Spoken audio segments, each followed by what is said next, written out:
오늘은 제가 유학하면서 만났던 대학교 다니는 학생들의 공부법에 관해서 여러분들과 한번 이야기해 보려고 합니다. 이 공부법을 토익에다가 적용시키시면 여러분들도 저처럼 상위 1% 토익 점수 나올 겁니다. 제 토익 점수 어떻게 되냐고요? 먼저 성적표 인증하고 갈게요. 옛날에는 이 수험표를 출력을 해서 갔어야 됐었는데 요즘은 이런 식으로 모바일로 오는 게 굉장히 좀 편해진 것 같아요. 이렇게 성적이 발표가 되기 전날 몇 월 몇 시에 성적이 발표된다 이러면서 링크까지 이런 식으로 보내주더라고요. 성적 발표되기 하루 전에. 되게 편한 것 같아요. 옛날에는 이거 토익 시험 채점하고 성적 나올 때까지 3주나 기다렸어야 됐었는데 요즘은 수험자들의 편의를 생각해서 이런 것도 훨씬 더 간편해진 것 같죠? 자, 일단 여기는 녹색 창이고요. 여기다가 제가 이제 토익이라고 검색을 하면 이렇게 토익 홈페이지가 이렇게 나옵니다. 여기서 아마 여러분들이 성적 확인도 하시고 인터넷으로 접수도 하시고 어플로 하시는 분들도 계시죠. 들어가 볼게요. 배너가 뜨고 지우고, 그리고 제가 이제 위에 보시면 로그인이라고 나와 있어요. 그래서 일단 로그인을 해야 뭐가 보이니까 로그인을 할게요.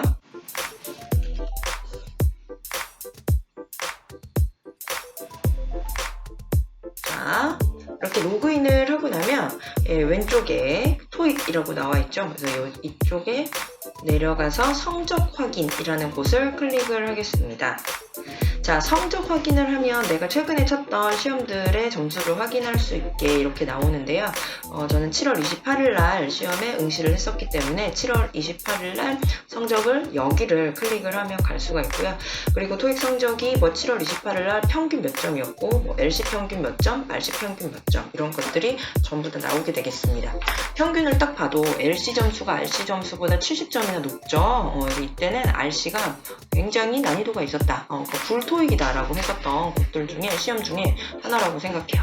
자, 그러면 성적을 보러 갈까요? 바로 가기 클릭하겠습니다. 뿅! 자, 이렇게 깜짝이야. 나 뭐가 나올 줄 알았더니 다시 한번 비밀번호를 입력을 하래요. 다시 한번 제 비밀번호를 입력을 하고요. 자, 이제 진짜 뜹니다.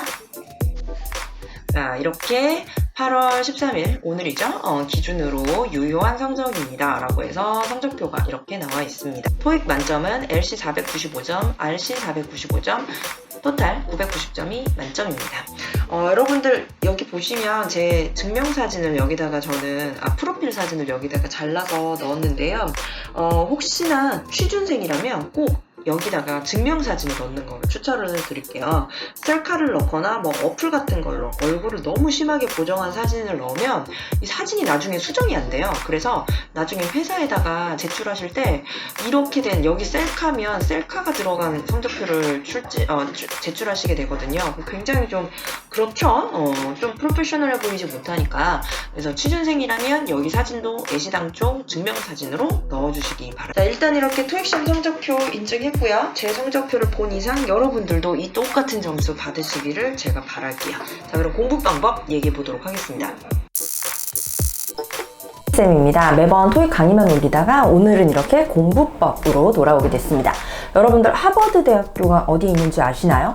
미국의 보스턴이라는 도시에 있는데요. 이 보스턴이라는 도시는 굉장히 작은 도시임에도 불구하고 많은 대학교가 있는 그런 곳입니다. 흔히 아는 하버드 대학교, 그리고 IT, 음악으로 굉장히 유명한 버클리 음대, 에릭남이 졸업한 보스턴 컬리지, 그리고 제가 졸업한 보스턴 유니버시티까지 굉장히 많은 학교가 이 보스턴이라는 도시에 있습니다.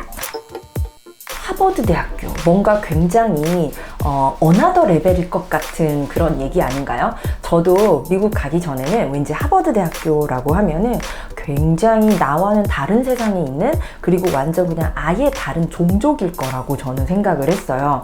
근데 막상 친구가 되고 보니까 그들도 인간이고 사람이더라고요. 다만 그들 사이에 몇 가지 공통점이 있었는데요. 제가 이렇게 보니까 그러한 공통점들, 그러니까 나의 공통점, 나와는 다른 점, 그것 때문에 그들이 공부를 잘하는 것 같다라는 결론을 좀 내렸습니다. 물론 이거는 제 개인적인 친구들의 경우니까요. 100% 하버드생들이 이렇더라 라는 일반화는 조금 위험할 수도 있을 것 같아요. 자, 첫 번째 그들의 공통점. 제가 굉장히 놀랐던 게요. 하버드 다니는 학생들도 술을 마시고 파티를 하고 클럽을 간다는 거예요. 하버드생이라 그러면 이렇게 안경 쓰고 도서관에서만 이렇게 맨날 뭐 외우고 알아듣지 못할 막 공식 같은 거 막 중얼거리고 다니고 그럴 것 같지 않나요? 근데 제가 이렇게 보니까요. 그들도 술 먹고 클럽 가고 심지어 연애도 하더라고요. 자, 근데 그렇게 열심히 노는 친구들이요, 시험 기간만 되면 조금은 돌변하더라고요. 정말 놀라울 정도로 시간 관리와 목표 관리에 철저합니다. 일주일 단위, 하루 단위, 1시간 단위, 그리고 그 1시간 또 다시 반으로 잘라서 30분 단위로 내가 무엇을 공부할 거고 어떻게 공부할 거다라는 계획을 세우고 무서운 집중력으로 반드시 그것을 끝내더라고요. 제가 이렇게 보면 토익을 준비하시는 분들 중에서 그냥 나 열심히 해야지 라는 그냥 이런 의지만 있으시고 세분화된 계획이 결여된 분들이 굉장히 많습니다. 그냥 열심히 할 거야. 어떻게? 몰라. 그냥 열심히. 그렇게 하기보다는 내가 한 달에 얼마나 공부할 거고 한 주에 얼마나 공부할 거고 하루에 몇 시간씩 공부를 할 거다라는 계획을 세워두는 것이 굉장히 좋은 것 같더라고요. 토익을 포함해서 여러분들이 그 어떠한 종류라도 시험을 공부하신다면요, 꼭 계획을 세우시고요. 그것을 그냥 마음속에만 가지고 있지 마시고 어디다가 적으십시오. 꼭 눈에 보이도록 시각화한 다음 내가 자주 보는 곳에다가 그것을 붙여놓으세요. 이러한 작은 목표 설정이 결국은 여러분들의 성취로 이어지는 경우가 많습니다. 두 번째, 막상 하버드 다니는 친구들하고 이제 친구가 되고 이제 얘기를 하고 같이 놀고 이렇게 하다 보니까 그들이 물론 똑똑한 것도 있지만 요 작은 것 하나가 굉장히 큰 차이를 만들어낸다라는 걸 알게 됐습니다. 그게 바로 뭐냐고요? 바로 실행력입니다. 제가 아는 친구 중에 이제 하버드 대학교 다니던 친구인데 남자예요. 그리고 이 친구가 굉장히 이성에 관심이 많은, 여자를 많이 만나고 싶어 하는 그런 스타일의 사람이었어요. 근데 뭐 여자들이 딱히 좋아하는 스타일은 아니야. 아까 그 친구를 A라고 할게요.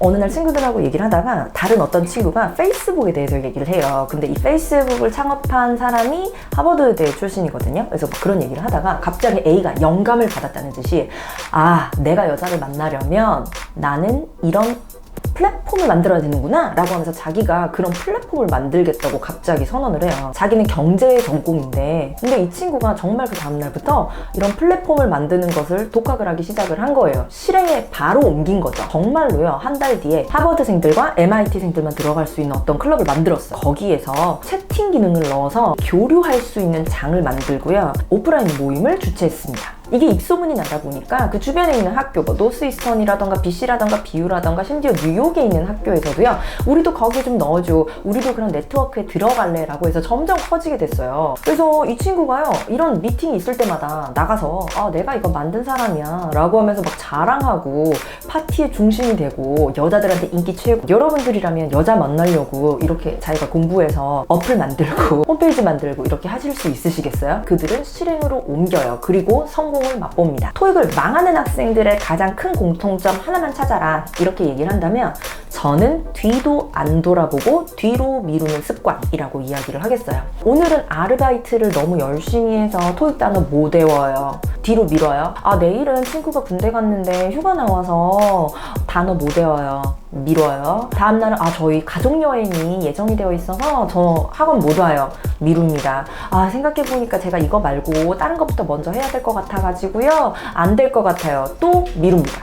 자, 그래서 여러분들이 어떤 일을 하기로 마음을 먹으셨다면 무조건 그것을 우선순위 1순위에다가 두시고요. 그리고 어떤 일이 있어도 절대 뒤로 미루지 마세요. 바로 그것 때문에 실패하시는 겁니다. 자, 세 번째, 하버드 다니는 친구들의 공통점은, 이거는 약간은 좀 천재 같은 느낌이 좀 나기는 했어요. 자기가 배운 것이나 자기가 공부한 것에 대해서 이야기하고 토론하는 것을 너무도 자연스럽게 하고 있다라는 공통점을 제가 발견을 했습니다. 뭐 예를 들면 이런 거예요.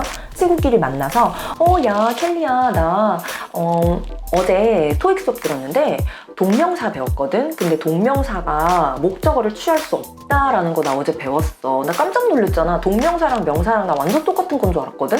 근데 어제 강의 듣고 나서 그거 완전 다르다고 해서 어제 완전 기분이 새로웠어. 이런 식으로 대화의 주제가 자기가 최근에 읽었던 뭐 논문이라던가 자기가 수업을 듣고 느낀 점, 새롭게 알게 된 점, 혹은 뭐 교수님이 이렇게 말씀하셨는데 나는 동의하지 않는 점, 이런 것에 관해서 이야기를 하더라고요. 이러한 과정이 굉장히 중요한 이유가 있습니다. 뭐냐고요? 바로 공부한 것을 내 것으로 만드는 과정을 그들은 너무도 자연스럽게 거친다는 거예요. 우리가 뭐 단어를 예를 들어서 외웠어요. 그러면 그 단어가 머릿속에 들어갔다고 우리는 생각을 하지만 사실은 다 까먹죠. 망각하죠. 만약 내가 그 단어를 안다고 얘기하려면 그 단어가 정말 내 입 밖으로 나오고 그리고 그건 쓸 수 있어야 됩니다. 그렇지 않나요? 이러한 내 것으로 만드는 과정이 필수적으로 있어야 되는데 이 친구들은 자연스럽게 하고 있는 거예요. 그 강의를 기억하면서 머릿속에 다시 한번 정리한 다음 내 입 밖으로 이야기를 하면서 복습하고 내 것으로 만드는 거죠. 그래서 여러분들이 토익 공부하실 때도요. 수업을 듣고 혹은 단어를 외우고 그냥 공부 끝! 이렇게 하시지 마시고 뭐 할 수 있다면 친구와 뭐 토익을 함께 공부하는 친구와 내가 오늘 토익을 배웠는데 뭐 오늘 동명사가 어쩌고 분사가 어떻고 이런 얘기를 하면 가장 좋겠고 만약 그것이 가능하지 않을 시에는요. 여러분들이 일기 같은 거 써보는 것도 나쁘지 않습니다. 그래서 짧게 학습 일기 같은 거 써보시거나 아니면 나 혼자서 그렇게 하기 너무 좀 힘들다 하시면은 제 유튜브 채널에 강의 밑에 댓글 다시면서 그냥 요약, 서머리 여러분들이 댓글 한번 달아보세요. 내가 이해한 내용을 정말 입 밖으로 낼 수 있는 그런 과정을 거치시면요. 절대 까먹지 않습니다. 평생 기억하실 거예요. 오늘 여러분들과 그래서 간단하게 수다 한번 떨어봤는데 어떠셨어요? 좀 도움이 되셨나요? 오늘 뭐 강의뿐만 아니라 종종 이런 컨텐츠로 여러분들 찾아뵙도록 하겠습니다. 도움이 되셨다면 구독과 좋아요 잊지 마세요. 안녕!